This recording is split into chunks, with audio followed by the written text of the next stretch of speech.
안녕하세요. 저는 지금 최고의 남편을 만나 슬아의 딸 둘을 둔 여자입니다. 남자 주인공이 마마보이인 드라마를 보다 문득 오래전 일이 생각나서 이렇게 글을 써보게 되었습니다. 저는 사실 현재 딸을 낳고 살고 있는 지금의 남편과의 결혼이 처음은 아니에요. 지금의 남편과 결혼하기 전 한 번의 시행착오가 있었죠. 제가 보고 있던 드라마 남자 주인공처럼 전 남편이 심각한 마마보이였는데요. 저는 남편이 마마보이라고 해도 나쁜 사람은 아니니까 참고 살려고 했었어요.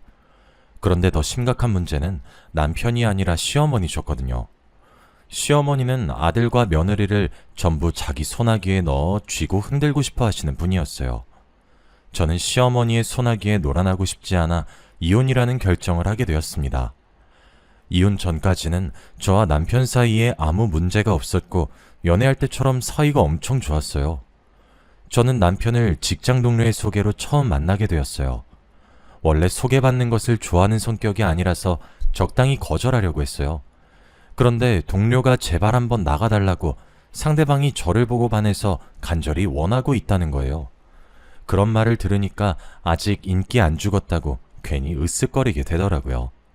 상대방이 그렇게 원한다는데 거절한다는 건 상대방에 대한 예의가 아닌 것 같다고 한 번은 만나주겠다며 동료한테 새침하게 말했어요. 동료는 너무 고맙다고 이왕 만나는 거 잘 됐으면 좋겠다고 저희를 응원했어요. 근데 막상 만나는 날이 다가오니까 나가기 귀찮아져서 아프다고 거짓말을 칠까 고민을 많이 했어요. 당장 퇴사할 거 아니면 계속 동료 얼굴을 봐야 하니 두 눈 딱 감고 소개팅 장소에 시간 맞춰 나갔어요. 어떤 사람인지 모르는 상태로 만났었는데 남편이 되게 착하고 다정한 거예요. 저를 소개시켜달라고 했던 대범함과는 다르게 사람이 되게 조심스럽고 소심한 면이었어요. 그리고 남편이 다른 사람과 다른 점이 있다면 데이트하는 와중에 틈틈이 시어머니께 전화해서 보고를 하더라고요. 지금 어디에서 뭘 먹고 있다, 어디에서 뭘 하고 있다, 자신의 일거수일투족을 다 보고했죠.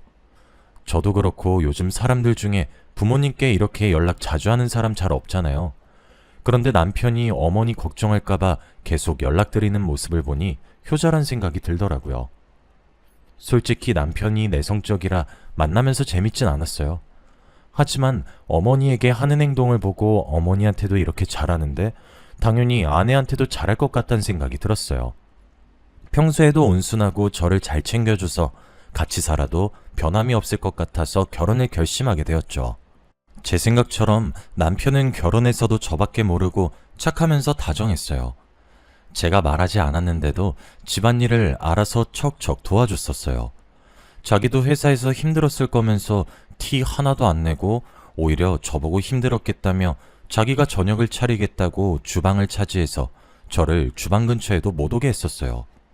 성격이면 성격, 집안일이면 집안일. 정말 어디 하나 나무랄 데가 없었죠. 하지만 남편의 유일한 단점은 아침에 눈 뜨고부터 밤에 눈 감을 때까지 엄마를 찾는 것이었어요. 시작은 누구보다 행복해야 할 신혼여행 때였죠. 신혼여행을 떠나는데 가는 동안에도 그렇고 올 때 비행기 안에서까지도 왜 그러는 건지 남편은 슬프다는 듯한 표정으로 일관하더라고요. 당연히 남편 기분이 안 좋아 보이니 신혼여행을 제대로 즐기지 못했어요. 남편은 비행기 안에서 제게 말도 안 걸고 창밖만 보러더라고요. 기분 좋게 떠나야 할 신혼여행에 왜 계속 그런 표정 짓고 있는 거야? 안 좋은 일이라도 있던 거야? 무슨 일인데? 내가 무슨 일인지 알아야 위로를 해주던가 하지. 아니, 우리 엄마도 여기 같이 오면 좋아했을 텐데 싶어서. 나만 이렇게 좋은 곳에서 놀고 먹고 하는 게 엄마한테 너무 죄송하잖아. 자기는 진짜 효자인 것 같아. 난 여행하면서 그런 생각 해본 적 없는데 괜히 불효자 된 기분이네. 자기 덕분에 진짜 반성 많이 하게 된다. 우리 다음엔 이런 곳 엄마랑도 같이 오자. 우리 엄마 아직 해외여행 한 번도 안 해봤거든. 아마 엄마도 데리고 오면 엄청 좋아하실 것 같아. 그래, 그러자. 어머님 데리고 같이 오자. 그땐 세 명이서 재미나게 놀자. 저는 그때까지만 해도 남편이 남들과는 다르게 엄청난 효자라서 그런가 보다 했죠. 결혼한 지 한 달 됐을 때쯤엔 본격적으로 남편의 입에 엄마가라는 말을 입에 달고 다니기 시작하더라고요. 시어머니께서 어디서 또 뭘 들었는지 남편한테 아침 일찍부터 전화를 했나 봐요. 저는 주방에 있었는데 남편은 안방에서 전화를 받더니 서랍안을 미친 듯이 뒤지기 시작하는 거예요. 여보, 뭘 그렇게 찾아? 내가 찾는 거 도와줄까? 못 찾는데 무작정 그렇게 뒤진다고 물건이 나오겠어? 그래서 필요한 게 뭔데? 빨간 양말. 그림도 없고 줄무늬 같은 것도 없는 새빨간 양말. 나 오늘 출근할 때 그거 신고 가야 돼. 엄마가 그거 신고 가라고 방금 전화 왔어. 뭐? 빨간 양말? 어머님은 뜬금없이 당신한테 그걸 왜 신으라고 하시는데? 그냥 위에 있는 아무 양말이나 신고 가면 안 되는 거야? 아니면 빨간색이랑 비슷한 이 버건디는? 안 돼, 빨간색이어야 돼. 엄마가 꼭 그거 신고 가라고 했단 말이야. 오늘 신고 가야 하루 운세가 좋다고 했어. 나 그거 신고 출근해야 돼. 여보, 그건 다 믿거나 말거나야. 난 또 뭐라고. 겨우 그것 때문에 이렇게 서랍을 다 뒤집어 놓은 거야? 겨우 그거라니. 우리 엄마가 오늘 무조건 그거 신고 가라고 했단 말이야. 양말이 이렇게 많은데 왜 빨간 양말은 없는 거야? 회사 가는 길에 하나 사야겠다.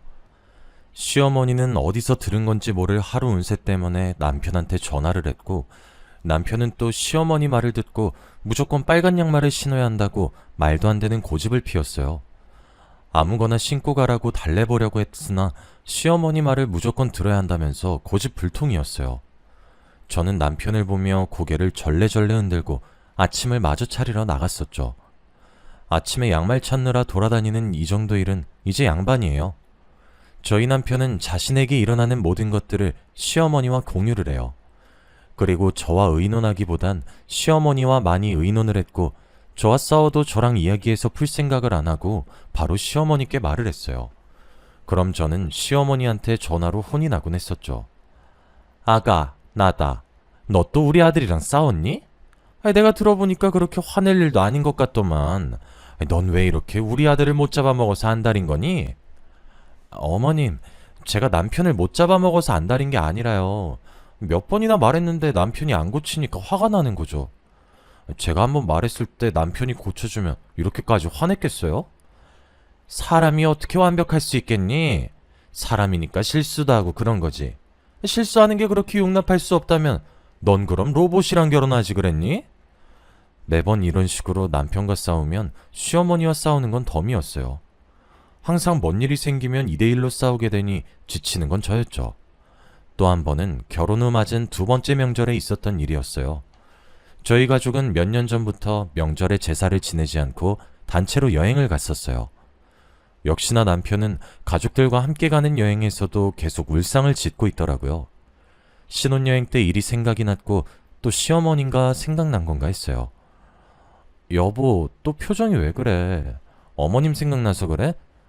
얼마 전에 어머님이랑 셋이서 같이 놀고 왔었잖아. 근데 또 왜 그래? 그거랑 이거랑 다르지. 여긴 경주고 거긴 속초였잖아. 나 솔직히 조금 서운해. 우리 엄만 가족 아니야? 사돈이잖아. 같이 올 수 있는 거 아니야? 여보, 생각을 해봐.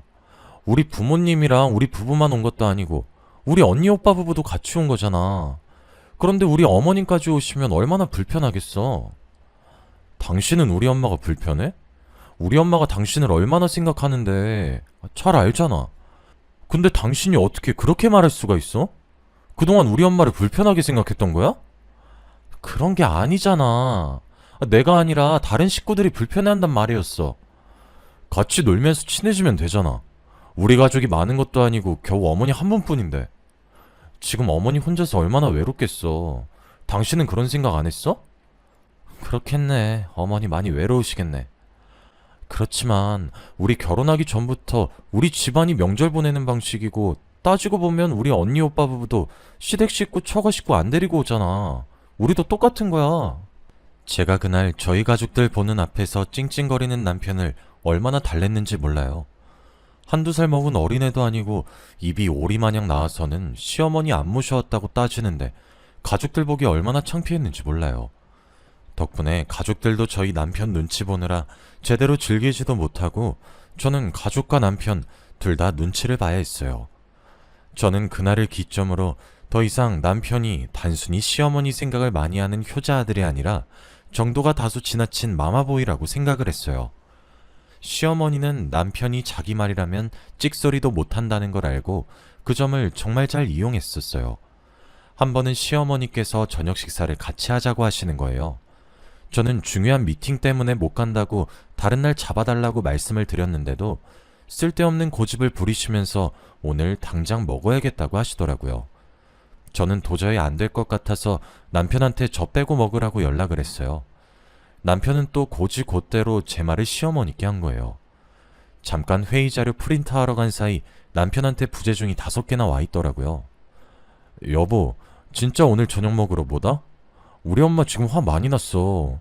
당신 빨리 오라고 소리 지르고 난리도 아니야. 저러다 쓰러지시겠어. 말했잖아. 오늘 중요한 회의 있다고. 당신도 회사 다니니까 알 거 아니야. 중요한 회의에 빠지면 어떻게 되는지. 당신 잘 알면서 왜 그래? 당신은 우리 엄마보다 회사가 더 중요해? 엄마 지금 며느리한테 무시당한다고 인생 헛살았다면서 난리야. 전화 잠시 나한테 줘봐라. 얘, 너 지금 저녁 시간이 다 됐는데 안 오고 뭐하냐?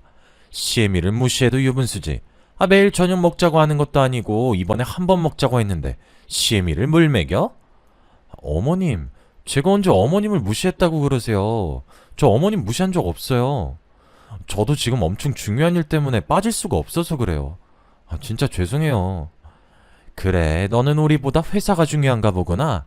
그래, 그럼 우리 신경 쓰지 말고 하던 일 마저 보거라. 시어머니는 자기 할 말만 하고 전화를 끊어버리셨고 저는 회의를 마치고 집으로 들어갔어요. 집에 갔더니 현관문 앞에 가방 3개가 나와 있더라고요. 비밀번호를 입력하려는데 계속 틀린 비밀번호라고 뜨는 거예요. 저는 남편한테 전화를 걸었고 남편은 전화를 안 받더라고요. 누가 이기나 해보자는 심정으로 받을 때까지 계속 걸었어요. 거짓말 안 하고 전화를 20번 정도 했을 때 남편이 난처한 목소리로 전화를 받더라고요. 당신 지금 뭐 하자는 거야? 전화 왜 안 받았어? 당신 지금 집에 있지? 집 비밀번호 왜 바꿨어? 앞에 나와 있는 짐들은 또 뭐고? 그거 당신 짐이야. 엄마가 당신 집에 들어오지 말래. 비밀번호도 엄마가 바꾸라고 시켰어. 엄마 화 풀릴 때까지만 친정해준가 있어. 며칠간 집에 안 들어가시겠대. 아니, 나도 이 집 살 때 돈 보태서 집주인인데 지금 집주인인 나를 쫓아내겠다고? 이게 무슨 말이야. 당장 문 열어. 문 안 열어? 넌 일이 좋다고 남편이랑 시애미 버렸을 땐 이 정도 각오도 안 했니? 너 다시는 이 집에 들어올 생각 하지 말거라. 잘못했다고 나한테 싹싹 빌기 전까진 절대 안 들여보내줄 거니까. 저는 이 꼴로 친정에 가면 부모님께서 걱정할 것 같아서 자존심 한번 버리자는 심정으로 시어머니께 잘못했다고 다신 안 그러겠다고 빌었어요. 남편은 와중에 그냥 집에 오지 그러게 왜 회의에 갔냐고 말하더라고요. 저는 때리는 시어머니보다 말리는 신우가 더 얄밉다고 남편도 꼴보기 싫어서 그날 다른 방에서 잠을 잤어요. 그 뒤로 시어머니께서는 매번 제 행동에 자기 마음에 안 들면 남편을 불렀어요. 남편 앞에서 쓰러지는 신용도 하고 골골거리며 다 죽어가는 신용도 했죠. 그러면 남편은 또 시어머니 말을 듣고 제가 잘못한 거니까 빌라고 하거나 시어머니가 하자는 대로 해달라고 하죠. 언제까지 시어머니 뒷공문이나 졸졸 따라다니고 있을 건지 정말 한심했어요.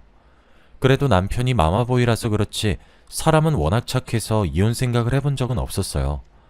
이런 말 하면 안 되는 걸 알지만 막말로 시어머니보다는 저희가 더 오래 살 것 아니에요? 시어머니 살아계시는 동안만 잘 참고 살아보자라는 생각을 했어요. 제가 참는 동안 시어머니는 사는 날까지 열심히 며느리를 괴롭혀보자라는 생각을 하셨는지 다방면으로 저를 열심히 괴롭히셨어요. 저희 가족이 명절에 놀러 간다는 걸 알고 제가 노는 꼴을 못 보시겠는지 명절에 저희 집에 보내지 않으시려고 어떻게든 용을 쓰세요. 보통 명절 당일 낮에 친정으로 향하는데 아침부터 머리에 천으로 된 흰띠 같은 걸 두르고 곧 죽는 사람처럼 앓는 소리를 그렇게 내세요. 저는 시어머니께서 연기를 하신다는 것을 알고 무시한 채 친정에 갈 준비를 하려고 하면 옆에서 남편이 난리를 치기 시작하죠. 우리 엄마가 아파서 이렇게 앓고 계시는데 당신은 지금 처가갈 준비라는 거야? 사람이 어떻게 그래? 아무리 우리 엄마가 미워도 이러는 건 아니지. 여보, 도대체 언제까지 어머니 연기에 속을 건데? 지금 어머님 연기 중인 거 모르겠어? 매번 어떻게 명절 때마다 저렇게 아프신지 신기하지 않아? 전날은 괜찮다가 꼭 친정 갈 시간에 이러시잖아. 당연히 그러시겠지. 어제 명절 음식 만드느라 얼마나 힘드셨겠어. 어제 그 고생했으니 오늘 몸살 나는 게 맞지. 말은 똑바로 하자. 고생은 내가 다 했어. 명절 음식 내가 다 했다고. 어머님 하신 거 하나도 없으셔. 게다가 식구가 많은 것도 아니고 우리 셋밖에 없어서 음식을 다른 집보다 많이 하지도 않았어. 아휴, 시애민 이렇게 아파 죽는데 며느리 나보고 꾀병이라고 하네. 아이고, 인생 엇살았어. 내가 죽어야지. 이렇게 살 바에 콱 죽어버려야지. 엄마, 그게 무슨 말이야. 엄마가 죽긴 왜 죽어. 그런 말 하지 마. 당신 진짜 너무한 거 아니야? 누가 더 일을 많이 했든 지금 엄마 아프잖아. 그럼 당신이 어머님 보고 있어. 난 친정 갈 테니까. 나는 어머님이 연기하는 거 넘어갈 정도로 순진한 사람 아니야. 저는 시어머니께서 연기를 하든 말든 남편을 시댁에 두고 혼자서 친정으로 향했어요. 가는 동안에 전화폭탄이길래 명절이 끝날 때까지 안 킬 생각을 하고 전화를 아예 꺼버렸어요. 그랬더니 남편이 시어머니는 어쩌고 친정까지 저를 찾아온 거예요. 저는 드디어 시어머니가 연기한 걸 알아차리고 온 건가 했는데 시어머니께서 다 죽어가는데 어떻게 시어머니 버리고 여길 올 수 있냐고 저를 데리러 온 거더라고요. 남편의 말을 듣고 저희 부모님은 또 저를 시댁에 보내려고 하시는 거예요. 시어머니가 연기하는 거라고 했는데 어머니는 그래도 그러는 거 아니라고 일단 시댁에 가보라고 하더라고요. 결국 저는 남편 손에 이끌려 시댁으로 다시 갔고 시어머니는 머리에 두르고 있던 걸 치우고 거실 소파에 앉은 채로 팔짱을 끼고 저를 째려보고 계시더라고요. 톡한 것. 예, 너는 시애미가 아파서 누워있는데 그렇게 놀러가고 싶디? 아픈 시애미 혼자 두고 지네 애미애비랑 하하호호 웃으면서 놀고 싶더냐고. 어머님이 아픈 척 연기하신 건데 제가 놀러 못 갈 이유가 있나요? 한두 번도 아니고 2년 동안 명절마다 이러시는 거 지겹지도 않으세요? 그래, 너 노는 꼴 보기 싫어서 연기했다. 독해 빠져서는 어떻게 시애미가 아파서 골골거리는데 눈 하나 깜짝 안 하니? 시어머니는 아들을 자기 소나기에 넣고 쥐락펴락하고 있는 것처럼 저도 자기 소나기에 넣고 쥐락펴락하고 싶었는데 마음처럼 쉽지 않자 제게 폭언을 했어요. 남편은 시어머니가 정말 아픈 척 연기했다는 걸 알고 충격을 받았는지 한동안은 버릇처럼 말했던 엄마 얘기도 하지 않고 안부 인사도 드리지 않았어요. 하지만 습관이라는 게 무섭다고 한 달도 안 돼서 다시 안부 연락하고 입에 엄마라는 소리를 다시 달고 살았죠. 그러다가 결혼 후 남편과 둘이서만 여행 간 적이 없는 것 같아서 둘이서 여행을 가자고 했어요. 하지만 남편은 어떻게든 꼭 시어머니와 동행하려고 하더라고요. 제주도 어떠냐고 했더니 시어머니가 흑돼지 좋아한다고 같이 데리고 가고 싶다고 하고, 대구 어떠냐고 했더니 시어머니가 막창 좋아한다고 데리고 가고 싶다고 하는 거예요. 무슨 지역을 말하든 시어머니가 이런 음식 저런 음식 좋아한다고 같이 데려갈 생각밖에 안 하는 거예요. 저는 항상 시어머니와 함께 갔으니 이번엔 단둘이서만 가자고 했어요. 남편은 제 말에 입을 또 삐죽 내밀더니 여행은 다음에 가자고 하고 방으로 들어가더라고요. 진짜 남편이 저럴 때마다 한숨밖에 안 나오고 뒤통수 한 대 갈겨주고 싶은 거 마지막 남은 인내심으로 겨우겨우 간신히 참고 있었어요. 그런데 남편이 그걸 또 시어머니한테 다 말했나 봐요. 시어머니가 남편한테 저희 여행 계획을 듣고 저희 집으로 찾아오셨더라고요. 어머님, 갑자기 저희 집엔 무슨 일이세요? 오신단 말씀 없으셨잖아요. 네가 우리 모자 사이 갈라놓으려고 아주 난리를 치는구나. 우리 아들은 엄마랑 여행 가고 싶어서 의견 내는데 너가 매번 우리 아들 의견 싸그리 무시한다며? 어머님, 그게 아니고요. 저희 항상 셋이서 여행 가고 단둘이서 간 기억이 신혼여행 말고는 없어요. 오랜만에 둘이서 오붓하게 여행 좀 가려고 했죠. 절대 둘 사이 갈라놓으려고 했던 거 아니에요. 오해예요. 그래, 시애미가 싫어서 죽겠지 아주. 어떻게든 나랑 안 가려고 용을 쓰는구나. 그냥 나보고 죽으라고 코살 지내지 그러니? 그럼 둘이서 여행 마음껏 갈 수 있겠네. 무슨 말을 그렇게 하세요. 전 정말 그럴 의도 없었어요. 솔직히 저희 여행 가면서 어머님 안 모시고 간 적 없잖아요. 한 번 정도는 둘이서 갈 수 있는 거 아니에요? 시어머니는 제가 남편과 자신의 사이를 갈라놓으려고 수작을 부린다고 생각하시면서 말도 안 되는 말을 계속 하시는 거예요. 저는 남편을 째려보았고 남편은 저와 눈이 마주치자 아무 말도 못하고 어머니 뒤에 숨어가지고 자신의 손톱만 매만지면서 쭈뼛쭈뼛거리고 있더라고요. 이게 이렇게까지 싸우고 있을 일인가 싶고 시어머니는 논리도 없이 저렇게 말하는데 반박할 마음도 안 생기더라고요. 저는 잠자코 아무 말 없이 시어머니가 하시는 말을 다 듣고 있었어요. 심심찮게 들려오는 욕은 물론이거니와 저희 부모님까지 거론되더라고요. 니 애미애비가 그렇게 가르치디? 시애미 이렇게 모시라고? 사돈께서 너한테 아주 좋은 거 가르치셨네. 아주 잘 가르치셨어. 여기서 저희 부모님이 왜 나와요? 솔직히 이게 이렇게까지 혼날 일인지도 모르겠고요. 저희 부모님까지 나와야 되는 일인진 더더욱 모르겠네요.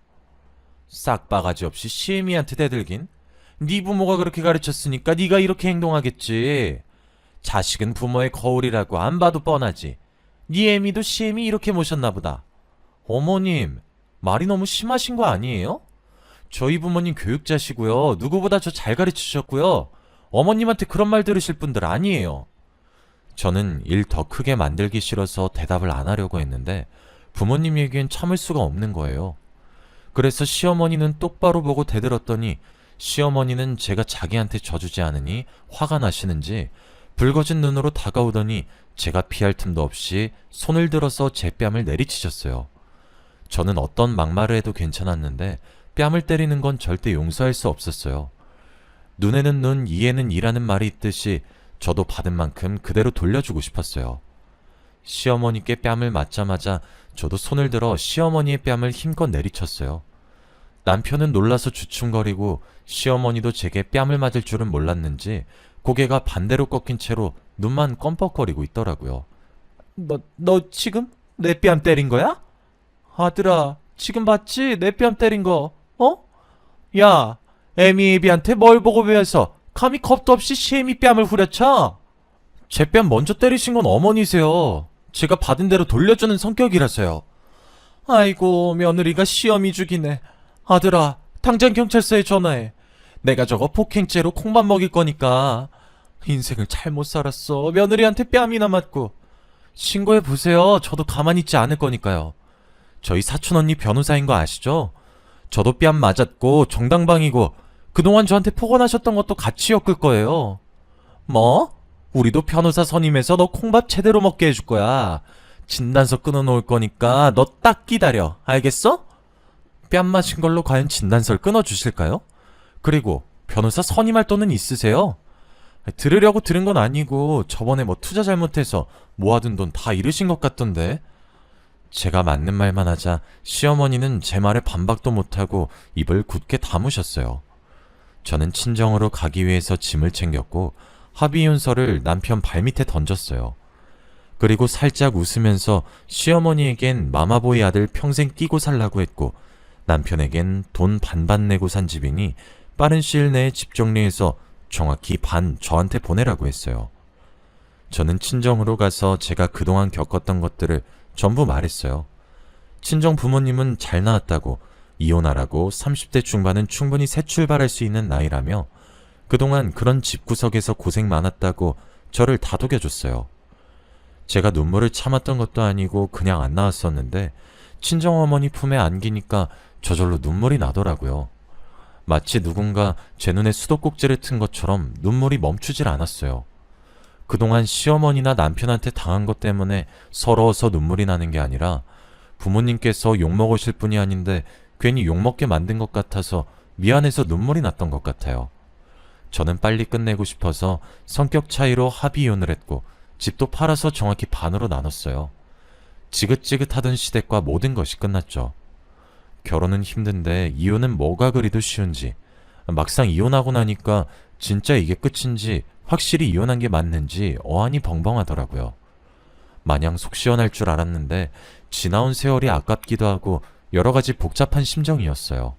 저는 마마보이와 함께했던 결혼 생활을 잊기 위해 일도 열심히 하고 악착같이 살았어요.